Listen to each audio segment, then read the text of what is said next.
बिस्मिल्लाहिर्रहमानिर्रहीम, अस्सलाम वालेकुम। जी बेटा, लास्ट लेक्चर में हमने जो टॉपिक डिस्कस किया था वो कंपाउंड माइक्रोस्कोप के रिलेटेड हमने लेक्चर को डिस्कस किया था। लेकिन आज जो हम लेक्चर यहाँ पे डिस्कस करेंगे वो टोटली किस पे डिपेंड कर रहा होगा, वो टेलीस्कोप के मुतालिक ही होगा। तो आज का हमारा जो लेक्चर है वो किसी बेटा टेलीस्कोप पर है, ठीक है। टेलीस्कोप और ये लेक्चर आपका जो टॉपिक है ये पेज नंबर 57 पर नोट किया हुआ है, आप सब इसे वहाँ से रीड कर सकते हैं, ठीक है। तो सबसे पहले एज यूजुअल हम क्या करेंगे, इसकी डेफिनेशन को डिस्कस करेंगे कि टेलीस्कोप की पहले डेफिनेशन, और उसके बाद हम इसके जो आगे मज़ीद मैग्नीफिकेशन या कोई भी अगर डेफिनेशन इसके रिलेटेड हुई तो उसे हम साथ साथ डिस्कस कर लेंगे, ठीक है। तो पहले हम इसकी डेफिनेशन को डिस्कस करेंगे कि टेलीस्कोप होता क्या है, ठीक है। तो इसमें हम लिखेंगे telescope is an optical instrument. Telescope क्या है? एक ऑप्टिकल इंस्ट्रूमेंट है विच इज यूज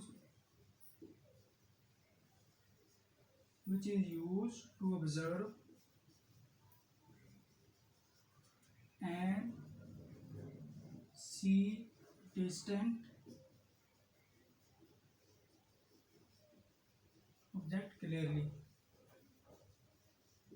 ठीक है। यानी टेलीस्कोप एक ऐसा इंस्ट्रूमेंट है जिसके अंदर हम क्या करते हैं बेटा, हम ऑब्जर्व करते हैं किसी चीज़ को, और किस चीज़ का मुशाहिदा करते हैं कि लेट्स सपोज कोई चीज़ अगर बहुत दूर है हमसे, उसकी स्टडी के लिए हम क्या यूज़ करते हैं, हम टेलीस्कोप को यूज़ करते हैं। आपने देखा होगा जो एस्ट्रोनॉट्स होते हैं, ठीक है, उनको गाइड कौन करता है? वो टेलीस्कोप की मदद से ही गाइड कर रहे होते हैं। और दूसरा इसके बाद कि जो हम चाँद वगैरह या रमज़ान में चाँद देखते हैं, ईद का चाँद देखते हैं, उसमें भी हम क्या यूज़ करते हैं बेटा, उसमें भी हम टेलीस्कोप का यूज़ करते हैं, ठीक है।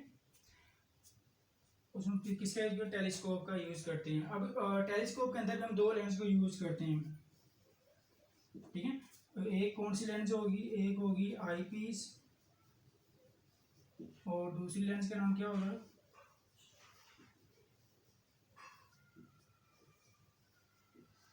ठीक है। टेलीस्कोप के अंदर भी हम दो लेंस को यूज करेंगे, एक का नाम होगा आई पीस और दूसरे का नाम क्या होगा? Objective lens. आई पीस वो लेंस है जो आई के पास होती है, यानी हमारे आँख के पास बिल्कुल पास जो लेंस प्लेस होती है उसको हम क्या नाम देते हैं? आई पीस। और दूसरी लेंस क्या है? Objective lens. ऑब्जेक्टिव लेंस कौन सी लेंस है? जो ऑब्जेक्ट के पास प्लेस की जाती है, ठीक है। और इसके बाद डेफिनेशन है सच एंड टेलीस्कोप या such a telescope which use to converging lens, यानी कि एक ऐसा टेलीस्कोप जिसके अंदर हम दो कन्वर्जिंग लेंस को यूज करते हैं, in which we use to converging lens are called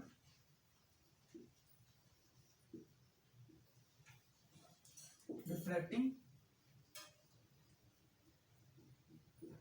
telescope, ठीक है। ये आपको डेफिनेशन क्लियर होनी चाहिए कि रिफ्रैक्टिंग टेलीस्कोप क्या होता है। सच है telescope which use to converging lens are called refracting telescope, कि एक ऐसा टेलीस्कोप जिसके अंदर हम दो कन्वर्जिंग लेंस को यूज कर रहे हो उसको हम क्या नाम देते हैं? रिफ्रैक्टिंग टेलीस्कोप, ठीक है। यहाँ तक क्लियर है बेटा आप सबको? उसके बाद जो नेक्स्ट इसके अंदर हम कुछ टॉपिक को डिस्कस करेंगे कि जो इसकी ऑब्जेक्टिव लेंस है,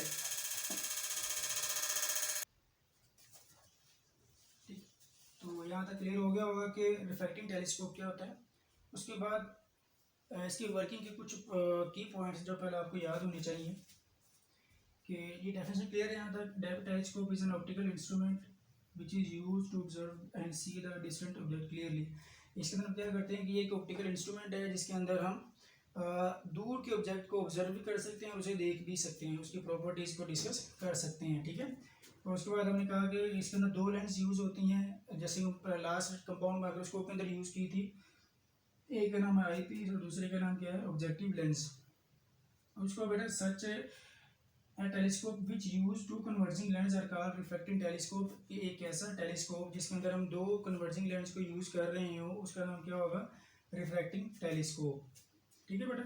इसके बाद इसके टॉपिक के अंदर जो नेक्स्ट पॉइंट है, एमसीक्यूज पॉइंट ऑफ व्यू से अगर आपको आ सकता है, वैसे कंप्लीट आपको लॉन्ग क्वेश्चन आ सकता है कि right a complete note on telescope. तो इसके बाद बेटा जो इसके अंदर जो ऑब्जेक्टिव लेंस है, ऑब्जेक्टिव लेंस ये बनाएगा रियल इमेज। ये आपको बात पता होनी चाहिए। जो टेलीस्कोप के अंदर जो ऑब्जेक्टिव लेंस हम यूज़ करेंगे ये बनाएगी रियल इमेज, और जो हमारे पास यहाँ पर आई पीस है ये जो इमेज बनाएगी उसकी नेचर होगी वर्चुअल।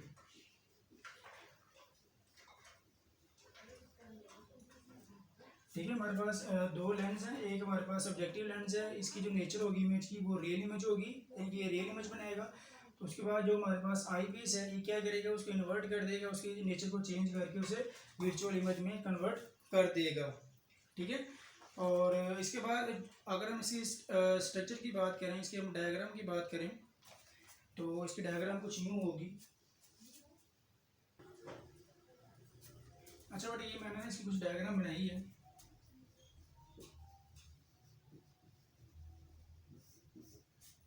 टेलीस्कोप की डायग्राम कुछ इस तरह होती है, रफली डायग्राम है कि इसकी ये ट्यूब होती है। इस ट्यूब के अंदर यहाँ पर एक लेंस प्लेस की होती है और यहाँ पर एक लेंस प्लेस की होती है। ठीक है, हमने कहा था दो लेंस यूज़ करते हैं। तो बेटा यहाँ पर आइए, यहाँ से यानी कि यहाँ से इंसानी आँख से देख रही है, तो ये जो आँख के पास है लिहाजा हम इसे क्या कहेंगे, आई पीस। ठीक है, और ये लेंस क्या है, ये ऑब्जेक्ट के पास है। सपोज यहाँ पर ऑब्जेक्ट हमारा प्लेस किया हो, लेट्स सपोज, तो इसलिए हम इसे क्या नाम देंगे, ऑब्जेक्टिव लेंस का नाम देंगे। बेटा यहाँ पर देखें कि ये जो फोकल पॉइंट है, एक जो फोकल पॉइंट है, फोकल लेंथ का पॉइंट है वो आई पीस के पास है। ठीक है, और दूसरा किसके पास है, दूसरा है ऑब्जेक्टिव लेंस के पास। ठीक है, तो हम यहाँ पर इसके डिफर कर सकते हैं ये।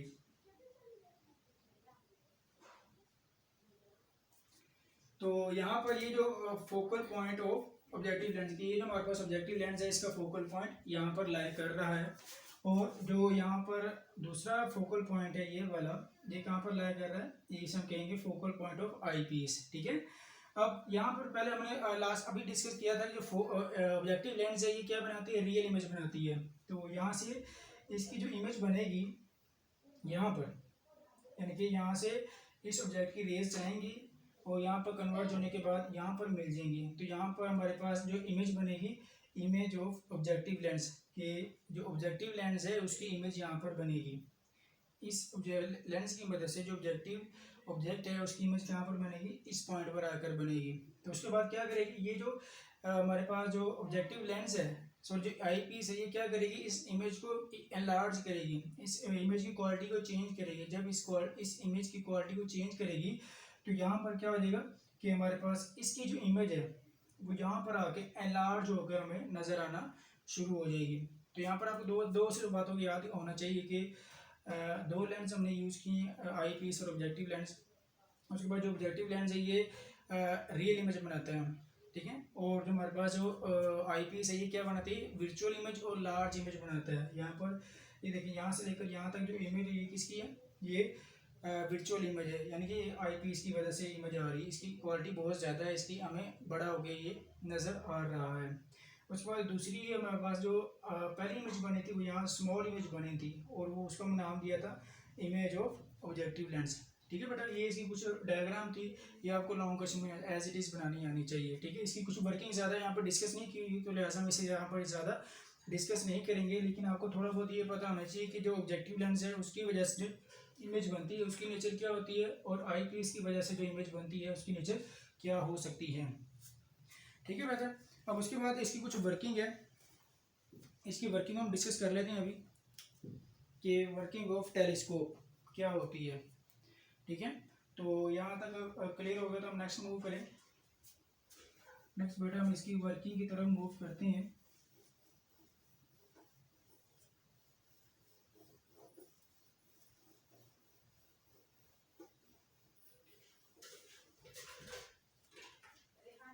यहाँ पर आप नेक्स्ट जो डिस्कस करेंगे चीज़ वो है वर्किंग। इसकी वर्किंग कैसे होती है और क्या क्या चीज़ इसके अंदर वर्क करती है।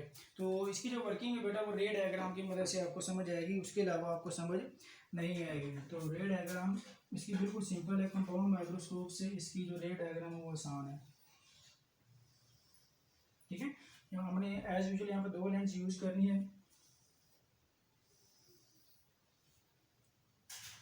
ठीक है, ये 2 लेंस होगी अब हमारे पास। सपोज यहाँ से हम इस ऑब्जेक्ट को देख रहे हैं, ये हमारी आई है, तो ये जो लेंस ये आई के पास है तो इसे हम क्या नाम देंगे, आई पीस का नाम देंगे। ठीक है, अगर इसको आई पीस का नाम देंगे तो जाहिर बात है दूसरी लेंस का नाम क्या पड़ जाएगा, ऑब्जेक्टिव। इसका नाम क्या पड़ जाएगा बेटा, ऑब्जेक्टिव लेंस आ जाएगा इसका नाम। अब देखें यहाँ पर जो इम्पोर्टेंट बात समझने वाली है वो यही है कि यहाँ से जो 3 रेज निकलेंगी, हमने पहले डिस्कस किया था कि ये सपोज ये पहली रे, ठीक है, ये 3 रेज क्या करेंगे यहाँ से जब इमर्ज होंगी, तो सपोज ये पहली रे आ गई है, इसको अगर हम इस लेंस को थोड़ा सा बड़ा कर लें ताकि इमेज क्लैरिफिकेशन वो आपको साफ नजर आ जाए। तो पहली जो रे यहाँ से टकराएगी, इस पॉइंट पर आ जाएगी। ठीक है, अब दूसरी रे क्या करेगी बेटा, यहाँ से टकराएगी और यहाँ पर आ जाएगी। ठीक है, और तीसरी इमेज क्या करेगी, वो यहाँ से टकराएगी और यहाँ पर आ जाएगी, कोलाइड हो जाएगी। यानी 3 रेज हमारे पास आई हैं, तीनों की तीनों एक पॉइंट पर आकर कंबाइन हो चुकी हैं। तो सपोज ये जो इमेज बनेगी इसको हम नाम दे लेते हैं I1 का। ये क्या बेटा, ये इमेज बनी है, किसकी वजह से इमेज बनी है, ये इमेज बनी है ऑब्जेक्टिव लेंस की वजह से। यानी कि सपोज यहाँ पर कोई ऑब्जेक्ट प्लेस था तो उससे जो रेज निकली हैं वो तीनों रेज यहाँ पर आगे कंबाइन हो गई हैं। जब वो रेज कंबाइन हुई हैं तो यहाँ पर इमेज बनी है, और ये इमेज किसकी वजह से बनी है, ये इमेज बनी है ऑब्जेक्टिव लेंस की वजह से। अभी जो ऑब्जेक्टिव लेंस की वजह से जो इमेज बनी है इसकी नेचर क्या होगी, रियल। इसकी नेचर क्या होगी बेटा, रियल इमेज बनेगी। अब हमने कहा था कि जो हमें एनलार्ज इमेज चाहिए, बड़ी इमेज चाहिए, तो बड़ी इमेज के लिए बेटा क्या करेंगे, आई पीस की मदद का सहारा लेंगे। तो वो जो आई पीस है ये क्या करेगी बेटा, आई पीस के लिए फिर क्या हम क्या कंसीडर करेंगे, हम ये कंसीडर करेंगे कि ये जो हमारे पास इमेज I1 पहले बनी थी ये एज ए ऑब्जेक्ट यहाँ पर रिएक्ट करेगी।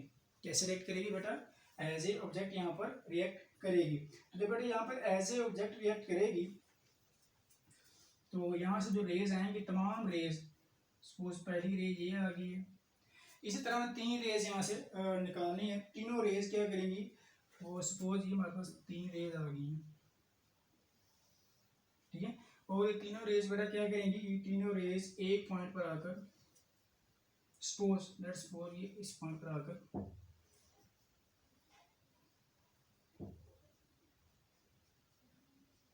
इस पॉइंट पर आकर क्या होगी बेटा, जमा होगी। तो आप देख सकते हैं यहाँ पर जो I2 है ये हमारे पास इमेज है, और ये किसकी वजह से, ये हमारे पास आई पीस की वजह से इमेज आई है। ई पी का मतलब क्या है, आई पीस। अब देखिए ये जो इमेज था, इमेज क्वालिटी थी ये वाली, ये कहाँ पर इनहांस कर रही है, ये जो इमेज बनी I1 ये इस आई पीस के लिए एज ए ऑब्जेक्ट रिएक्ट करेगी। तो जो इसकी रेज आएंगी इन तीनों को हम जब आगे फॉरवर्ड करेंगे तो वो 3 रेज यहीं पर आएंगी। ठीक है, तो 3 रेज जब यहीं पर आएंगी तो उसकी जो इमेज है आई की वजह से इस पर जो रिफ्लेक्शन बनेगी आई पीस पर इस इमेज की, तो वो इस रिफ्लेक्शन को एनलार्ज कर देगा और इस पॉइंट पर आकर मीट करवा देगा। तो जब इसको यहाँ पर मीट करवाएगा तो हमें ये इमेज जो है ये लार्ज यहाँ पर नजर आएगी।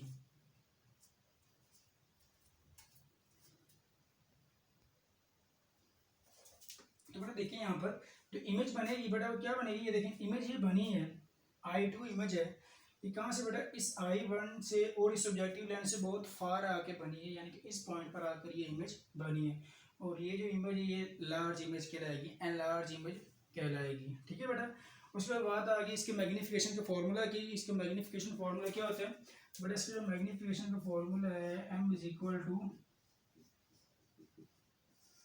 FO/FE, ये इसका मैग्नीफिकेशन का फॉर्मूला है। इसके अंदर आप देख सकते हैं कि सिंपल फॉर्मूला है। FO का मतलब क्या है, focal length of objective lens, और FE का मतलब क्या है, focal length of eyepiece. ठीक है बेटा, तो आपको इसकी वर्किंग आनी चाहिए। इसकी वर्किंग का जो पैराग्राफ है इसमें सिंपल उन्होंने ये बताया कि जो इमेज है पहले जो इमेज बनती है ऑब्जेक्टिव लेंस की वजह से वो इस I1 के ऊपर बनती है, और ये जो इमेज है ये स्मॉल होती है, ठीक है। तो इसके लिए क्या करें, जब आपने यहाँ पर दूसरी लेंस प्लेस कर दी है तो इस लेंस के लिए ये जो इमेज पहले बनी थी ये एज ए ऑब्जेक्ट रिएक्ट करेगी, ठीक है। जब वो यहाँ पर एज ए ऑब्जेक्ट रिएक्ट करेगी तो इसकी जो इमेज की जो मज़ीद रिफ्लेक्शंस आएंगी, इस रिफ्लेक्शन को यहाँ पर ये एनलार्ज कर देगा, फोकस करके इस पॉइंट पर ला देगा, यानी कि तमाम आई की वजह से इसकी जो तमाम रेज हैं वो इस पॉइंट पर आकर कंबाइन हो जाएंगे। जब वो इस पॉइंट पर आकर कंबाइन होगी तो हम इसे कहेंगे, क्या कहेंगे बेटा, कि ये हमारे पास जो इमेज है ये क्लैरिफाई होना शुरू हो गई है। उसके बाद हमने कहा कि इसकी मैग्नीफिकेशन है, मैग्नीफिकेशन का फॉर्मूला है FO/FE। तो बेटा ये जो एज ए लॉन्ग क्वेश्चन तौर पे आपने ऐसे अटेम्प्ट करना था, जिसके अंदर आपने पहले डिस्कस करना था कि माइक्रो टेलीस्कोप होता क्या है, उसकी आपने डेफिनेशन करनी थी, ठीक है। उसके बाद आपने इसे बताना था कि अगर एक ऐसा टेलीस्कोप जिसके अंदर हम दो लेंस को यूज़ करें उसको हम क्या नाम देंगे, रिफ्रैक्टिंग टेलीस्कोप। उसके बाद आपने बताना था कि जो ऑब्जेक्टिव लेंस की वजह से जो इमेज बनती है उसको आप क्या नाम देते हैं, उसकी जो नेचर होगी वो रियल इमेज होगी, और जो आई पीस की वजह से जो इमेज बनेगी उसकी नेचर क्या होगी, वो वर्चुअल होगी, ठीक है। अब उसके बाद हमने इसकी जो डायग्राम डिस्कस की, कि डायग्राम के अंदर हमने बताया कि पहले जो इमेज बनती थी वो ऑब्जेक्टिव लेंस की वजह से बनती थी और वो स्मॉल होती थी, और फिर जो आई पीस है उसे एनलार्ज कर देता था और उसे वर्चुअल नेचर में कन्वर्ट कर देता था। सेम इसी तरह यहाँ पर यही है। इसी अगर आप इसकी जो रे डायग्राम है यहाँ पर देखें, यहाँ पर हमने दो लेंस यूज़ की हैं, एक ऑब्जेक्टिव लेंस और एक आई पीस। तो यहाँ पर जो पहले ऑब्जेक्टिव लेंस है, यानी कि तुम ये सपोज ये ऑब्जेक्ट है, लेट्स सपोज यहाँ से जो रेज निकलेंगी, फर्स्ट रे, सेकंड रे, थर्ड रे, वो इस पॉइंट पर आकर कंबाइन हो जाएंगी। जब यहाँ पर कंबाइन होगी तो यहाँ पर इमेज बनेगी, ठीक है। अब ये जो इमेज है इसकी नेचर बहुत छोटी होती है, तो इसको मैंने नाम दे लिया I1। अब हमें इमेज एनलार्ज चाहिए, बड़ी इमेज चाहिए, तो अब क्या करेंगे, जब ये मजीद इसकी जो रिफ्लेक्शंस हैं इस इमेज की आगे क्रॉस करेंगी, वो इस जो लेंस है इसके साथ स्ट्राइक करेंगी, और यहाँ से जो वो हमें आई की जो रेज हैं जो हमें आई से नज़र आएगा वो ये कि जो ये रेज तीनों यहाँ पर कंबाइन हो रही हैं, ये तीनों रेज देखें 1 2 3, ये तीनों रेज इस पॉइंट पर तो कंबाइन हो रही है, लेकिन आगे जाके भी स्कैटर होंगी ना। तो जब स्कैटर होंगी तो तीनों रेज को ये जो आई पीस है ये क्या करेगी, इसको डाइवर्ट करके यहाँ पर कंबाइन कर देगी। जब कंबाइन करेगी तो उसकी जो नेचर है वो वर्चुअल में कन्वर्ट हो जाएगी, ठीक है। तो इसी तरह जो इसकी जो इमेज है I2 वो क्या होगी, वर्चुअल इमेज होगी। उसके बाद हमने कहा कि इसका जो मैग्नीफिकेशन का फॉर्मूला है वो FO/FE है, यानी कि focal length of objective lens over focal length of eyepiece. तो बेटा यहाँ तक हमने जो टॉपिक डिस्कस किया था वो था टेलीस्कोप के ऊपर। ये आपने एज ए लॉन्ग क्वेश्चन के तौर पर डिस्कस करना है। अगर आपको बेटा कुछ किसी चीज़ को समझ ना ही हो तो आप कमेंट्स में पूछ सकते हैं, ठीक है बेटा। तो आपने इसे एज ए लॉन्ग क्वेश्चन करना है। लास्ट वाला कंपाउंड माइक्रोस्कोप भी एज ए लॉन्ग क्वेश्चन था, और ये टेलीस्कोप भी एज ए लॉन्ग क्वेश्चन आपने डिस्कस करना है। तब तक के लिए अल्लाह हाफिज़।